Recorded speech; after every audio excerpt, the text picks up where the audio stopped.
Jeshi la Kujenga Taifa ni muhimu zaidi hivi sasa kuliko hata ilivyokuwa huko nyuma. Nimefurahi na kuwapongeza vijana hawa leo ambao wamemaliza mafunzo, vijana wa mujibu wa sheria, kundi hili la Operation Nishati Safi. Ni matokeo mazuri na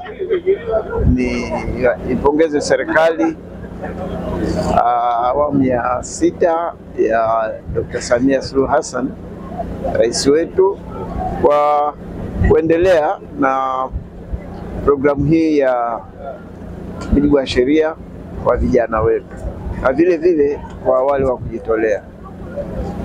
Tuna tatizo la vijana, ni kweli kabisa, lakini ujenzi wa nidhamu, maadili, uaminifu kwa vijana ndio tunalijenga taifa, kwa sababu vijana ndio taifa la leo.